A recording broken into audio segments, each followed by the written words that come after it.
வணக்கம். இப்போ பார்க்க போகிற இடம் நம்ம திருப்பதி தேவஸ்தானம். இது வந்து திருப்பதி தேவஸ்தானம் ஆஃபீஸு மதுரையில் கலைநகர்ன்ற இடத்துல இருக்குது. பின்னாடி வந்து ஐயர் பங்களா. இதிலேருந்து கரெக்டாக 100 மீட்டரில் குருநகர் 2வது தெரு. இப்போ நான் வண்டியை வந்து மூவ் பண்ணுறேன். லெஃப்ட் சைடில் இருக்குது திருப்பதி தேவஸ்தானம் ஆஃபீஸு.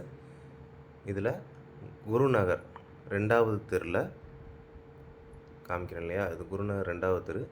இதில் நம்ம ஒரு தெற்கு பார்த்த பிளாட்டு பார்க்க போகிறோம்.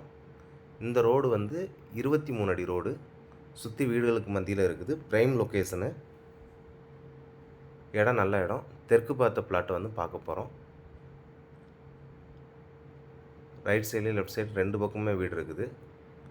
இதில் ரைட் சைடில் இது வந்து அப்பார்ட்மெண்ட்டு, இதில் கடைசி பிளாட்டு லெஃப்ட் சைடில் இருக்கிறது. இதுதான் அந்த வீட்டில் இருந்து இந்த மஞ்சள் கலர் கல் வரைக்கும் இடம். இந்த மஞ்சள் கலர் கல் ஸ்டார்டிங்கு, இதிலேருந்து இந்த வீடு வரைக்கும், லெஃப்ட் சைடில் இருக்கிற வீடு வரைக்கும் 40க்கு 52.5. பின்னாடி இருக்கிறது வந்து தேவஸ்தானம், திருப்பதி தேவஸ்தானத்தோட காம்பவுண்ட் வால் இருக்கும். இந்த இடம் தான் மொத்தம் 5.5 சென்ட். தெற்கு பார்த்த பிளாட்டு பின்னாடி காமிக்கிறது திருப்பதி தேவஸ்தானத்தோட ஆஃபீஸ் காம்பவுண்ட் வால். சுற்றி வீடுகளுக்கு மத்தியில் இருக்குது. தெற்கு பார்த்த பிளாட்டு சவுத் ஃபேஸிங்கில் இருக்குது. இந்த இடம் வேணும்னு நினைக்கிறவங்க ஸ்க்ரீனில் தர நம்பருக்கு கால் பண்ணுங்கள். தேங்க்யூ.